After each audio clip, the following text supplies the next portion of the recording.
periodismo decimos que la noticia es que un hombre muerda a un perro y no que un perro muerda a un hombre. Noticia sería que un día no apareciera en absoluto el sol. Noticia terrible. No es noticia que amanezca cada día. Esto es así. Es así, no podemos evitarlo. Eso es la esencia del periodismo. Y repito, eso es así, hay que asumirlo como es. Pero el hecho de que sea así no significa que sea inocuo. Porque la consecuencia, no solo que puede ser, sino que resulta, es que tendemos a ver solo lo malo. Y tendemos a ver solo lo negativo y al final pues terminamos con un pesimismo que nos destruye. Afortunadamente, en todo, en las familias, en los estados, en la iglesia, en todo, hay muchísimas cosas que van bien. Muchísimas, son muchísimas más las cosas que van bien que las cosas que van mal, aunque las cosas que van bien no sean noticia. A la vez hay que decir que cometeríamos un grave error si no nos fijáramos en las cosas que van mal. Estaríamos siguiendo la famosa política del avestruz, que mete la cabeza en la arena del desierto, creyendo que así el león que va a buscarla va a pasar de largo, y lo que ocurre es que se la come tranquilamente cuando podría haber huido con una veloz carrera. En la Iglesia, fijándonos en ella, que eso es de lo que van siempre estas reflexiones semanales, en la Iglesia hay muchísimas cosas que van bien, muchísimas.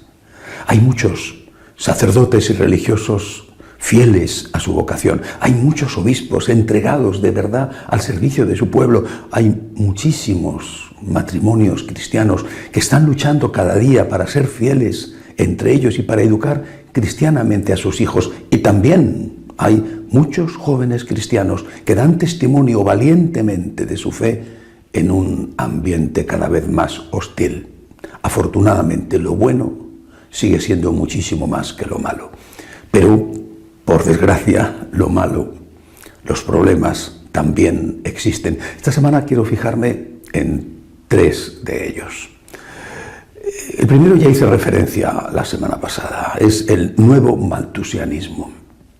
Con la excusa del cambio climático y aludiendo a unos supuestos datos científicos que se presentan como incontestables, se está llegando a la conclusión de que el hombre es el peligro, el ser humano es el peligro del planeta y por lo tanto el peligro del propio ser humano. No es que haya que acabar con el hombre, aunque quizá algunos así querrían, pero hay que reducir la presencia del hombre en el planeta. Para ello, aborto libre, eutanasia libre, ideología de género. Bueno, si esto no bastara, por supuesto, seguirían a más. O sea, una vez que han acabado con los débiles y que no se pueden defender, como los no nacidos o los ancianos y enfermos, posiblemente irían a más. Por ejemplo, acabar con los mendigos o bien con los pobres a base de hacer inaccesible, excepto para los muy ricos, determinados servicios sanitarios. Bueno, ante esta presión, repito, que se hace y se ejerce en nombre de una supuesta ciencia incontestable, ante esta presión la Iglesia está reaccionando bien y se mantiene firme. Se mantiene firme y no cede en su rechazo al aborto, a la eutanasia o a la ideología de género, lo mismo que se mantiene firme en su defensa de los más necesitados. Y quizá, no hay que descartarlo, y yo creo que pueden ir por ahí las cosas, la aparición continua de escándalos, no solo de pederastia, sino también de escándalos de tipo económico que salpican el buen nombre de la Iglesia, puede estar dirigida a doblegar la resistencia de la Iglesia en este campo, o por lo menos a quitarle su prestigio para que esa resistencia no tenga efecto entre la gente. Segundo motivo de preocupación para mí, al menos para mí. Esta semana la Comisión de Familia de la Conferencia Episcopal Alemana ha publicado un documento, una nota, también avalada por supuestos datos científicos, siempre la ciencia como argumento incontestable, donde en ese documento afirman que la homosexualidad es completamente normal y que por lo tanto no se debe ni siquiera intentar que no se ejerza. Y por supuesto no se debe intentar que se cambie la orientación homosexual. Eso lleva, según este documento, a la conclusión de que la Iglesia tiene que modificar sus planteamientos morales en este punto y tiene que dejar de considerar pecado el ejercicio de la homosexualidad. Además, también dicen que tiene que dejar la Iglesia de considerar al menos pecado grave, quizá habría que bajarlo a pecado venial, las relaciones sexuales fuera del matrimonio, por ejemplo, en convivencias que pudieran tener algún signo de estabilidad cuando una pareja homosexual o heterosexual se van a vivir juntos. Esto lo piden en el marco del sínodo de la Iglesia Católica en Alemania y esto es solo para empezar, porque después van a pedir más. Y no solo eso, sino que ya han dicho que si no les dan lo que piden, ellos se van. Lo ejecutarán o no, pero lo han dicho. A mí esto me preocupa muchísimo. Y me preocupa también ver que toda acción genera una reacción, pues ante esta acción se genera una reacción en el sentido contrario. No es que los que defienden la Iglesia tradicional, la Iglesia de siempre, la Iglesia basada en las Escrituras y en el mensaje continuo, invariable de 2000 años, se hayan movido de su posición, están donde estaban, de verdad. Lo que pasa es que los otros se han alejado, se alejan cada vez más y se alejan corriendo. Y por eso la distancia entre ambos extremos es cada vez mayor. Aunque yo no me mueva echándome para atrás, si el que tengo enfrente echa a correr, la distancia que nos separa es cada vez más grande.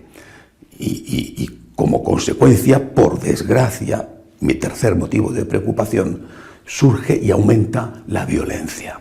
Hasta ahora solo verbal, bueno, en algunos aspectos, en otros hay coacciones y persecuciones. Pero de momento me quiero fijar en la violencia verbal. Y esa violencia verbal está en los dos polos, en los dos extremos. En unos, unido a la persecución, a la coacción, a la amenaza. Y en el otro, cada vez con mayor rabia y con ataques cada vez más agresivos e incluso denigrantes. Sobre todo, los que están defendiendo la Iglesia de siempre, ellos que están defendiendo la fe verdadera, ellos no deberían de olvidar que la fe sin caridad, la fe sin obras, es una fe muerta. Y que la principal virtud, lo dice claramente San Pablo en la carta primera a los Corintios, la principal virtud, la que no pasará nunca, es la caridad. ¿Qué tipo de iglesia queremos construir o defender o mantener? Cayendo continuamente. Repito, es un sector, ciertamente, es un sector minoritario dentro de los que defienden la tradición. Pero ese sector está denigrando lo propio que defiende, está haciendo daño con sus insultos a aquello que defiende, porque está quitando prestigio a su causa. Con los insultos no se va a ninguna parte, ni siquiera para defender cosas que puedan ser o que son verdaderas. ¿Qué tipo de iglesia, repito, queremos construir o defender a base de perder la caridad? Esto vale para todos, para los de un extremo y para los del otro, para los que defienden la iglesia de siempre y para los que hablan de la nueva iglesia, que parece ser que va a ser una iglesia, en vista de los resultados, basada en el miedo y no solamente basada en unos cambios completos o casi completos de todo lo que se ha enseñado hasta ahora en dogma o en moral. ¿Qué tipo de nueva iglesia es la que se basa en el temor, en el terror, en la coacción y en los insultos? Sin caridad no hay nada. Y a mí me preocupa mucho esto. Me preocupa que estemos perdiendo el amor. Pero esos son los motivos de preocupación, ¿verdad? Los acosos que vienen de fuera, los problemas internos y el aumento también interno, no solo de la confusión, sino de las reacciones violentas. Estos son mis motivos de preocupación.